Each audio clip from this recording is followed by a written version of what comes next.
Welcome back mga kaaldab. Ito na naman po ang inyong lingkod, si Mr. Destiny. At syempre magbibigay na naman po tayo ng pinakamainit na pinag-uusapan po ngayon sa social media. Ito yung mall tour na gustong gusto ng GMA Network at syempre ng ABS-CBN. Alam nyo po kung bakit? Dudumugin daw po ito ng mga fans ng Katden. Grabe, no? Wala pa po silang mall tour. Pero ramdam mo na raw yung dadagsa ng tao. Kung yung 5 breakups in a romance daw po, talagang tinangkilik ng mga fans. Lalo na nga puro itong Katden. Kaya lalong lumalaki ang ulo ng GMA Network at ng ABS-CBN. At panay post po ngayon ng GMA Kapuso sa kanilang mga website na talagang nararamdaman mo na gustong gusto nila yung mga nagaganap, gustong gusto nila yung mga nangyayari.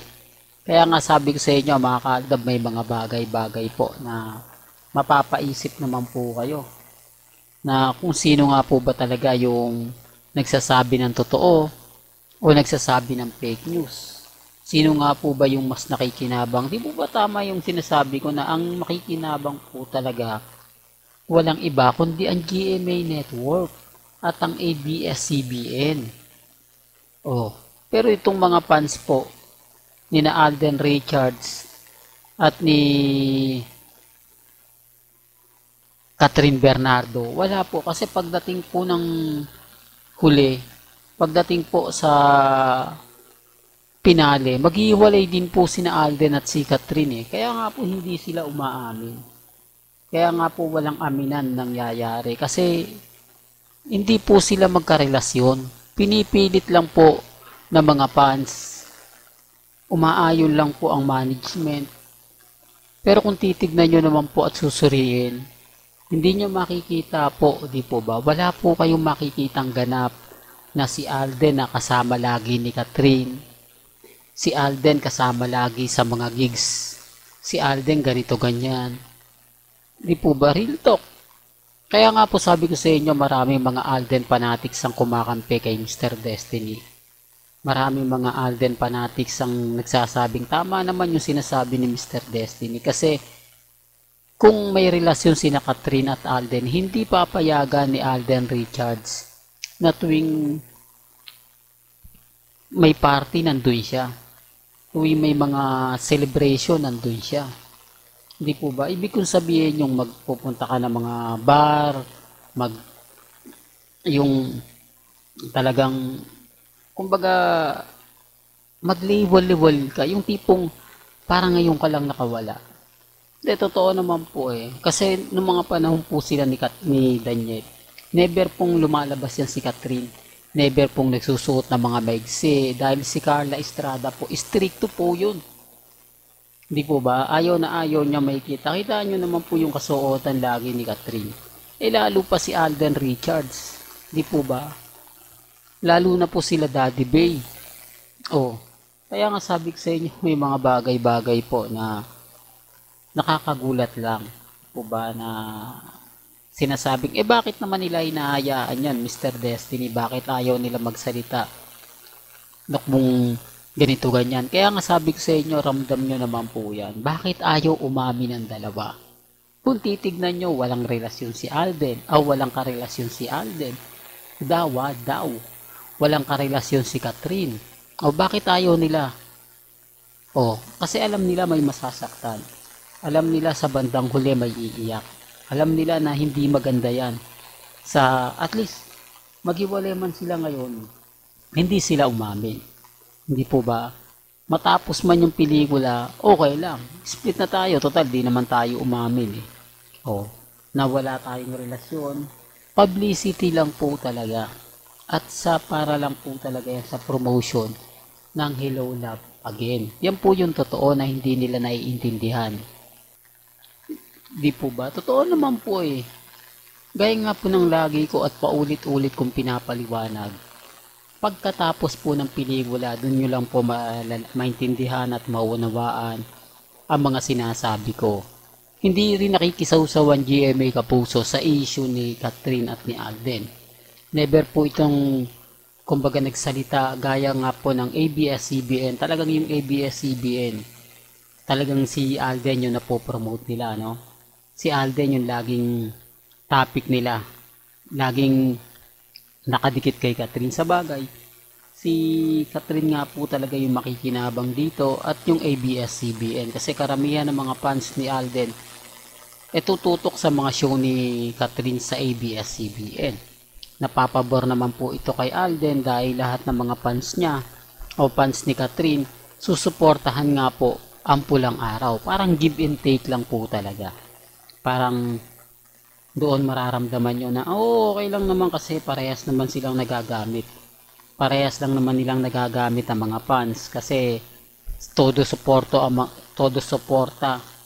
ang mga fans ni Alden kay Catherine at todo suporta naman ang mga fans ni Catherine kay Alden, kaya okay lang, diba? At pabor na pabor, kaya nga sinasabi ko sa inyo na pabor ito sa management, pabor ito sa GMA at sa ABS-CBN. Parehas silang makikinabang, parehas silang kumbaga panalo. Kaya nga sabi ko sa inyo, kita nyo yung pelikula nila Evan at ni Alden. Night Chapera dahil po sa Hello Love Again.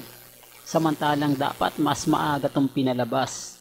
Ngayon, alanganin na, di po ba? Kasi kung palalabasin yan, anong silbi ng promotion ng Hello Love Again etong October? At eto pa po talaga, halatang halata po na gusto talagang kumita ng ABS-CBN at GMA. Biruin mo, sa hometown pa talaga magsisimula ni Alden Richards. Alam naman po nila at hindi lingid sa kanilang kaalaman na si Alden Richards ang pinakapaboritong artista ng mga taga Laguna. Hindi, para lang klaro. Lalo na nga po doon sa mayor po nila na talaga naman pong masasabi nyo na laging nagbibigay ito ng ganap. Laging nagbibigay ito ng mga update.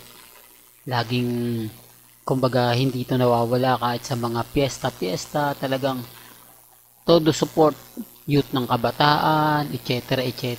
Di po ba pa piyesta, yung patimpalak, sa mga coronation, di po ba naandun si Alden? Alam niyo, mautak din po, di po ba? Kaya na sinabi ko, talagang mas marami susuporta doon dahil taga Laguna nga po si Richard Polkerson. Pangalawa, yung mga show na pinuntahan po ng 5 Breakups and a Romance na talagang dinumog sa unang araw ng mga sinihan. Yun ang unang pupuntahan ng mga yung mall tour nila Alden at ni Catherine. Totoo to mga kaldab, real talk to. Ipapakita ko po sa inyo ang ebidensya at resibo kapag nagsimula na. Ipapakita ko po sa inyo kung gaano po ba talaga kahusay itong mga taktika ng GMA Kapuso at ng ABS-CBN. Yung uunahin po nila yung talagang nagbenta ng malaking ticket. Nagpasok ng malaking pera sa mga sinihan at nagdagdag pa. Real talk to mga kaaldab. Nagdagdag pa ng kumbaga sinihan dahil kinulang po. Dalawa na po yun, pero kinulang pa. Ang ibig kong sabihin, hindi sa dami ng tao, hindi talaga nila kaya nag-additional pa. Hindi, real talk yan mga kaaldab. Baka may mag-react naman na ganito ganyan. Kaya nga sabi nila dudumugi. Tuwan-tuwa naman po talaga ang GMA at ang ABS-CBN. Well, hanggang dito na lang po ang ating latest updates. Kaya kung gusto nyo pa po ng pinaka-latest at sariwang update, abay tumutok lang po kayo dito po sa channel ni Mr. Destiny para updated po kayo sa mga latest at sa mga bagong video po na ilalabas po natin maya-maya lang. Kaya kung bago ka lang sa channel na to at isa kang true-blooded Aldab Nation na nagmamahal kina Mengay at Isoy, tama po ang channel na pinuntahan mo. Kaya consider na po kitang bagong subscriber. At huwag mong kalimutang i-share ang mga video po natin sa mga mami, sa mga titas, at sa mga senyor. Hanggang sa muli, salamat po sa panonood at pakikinig.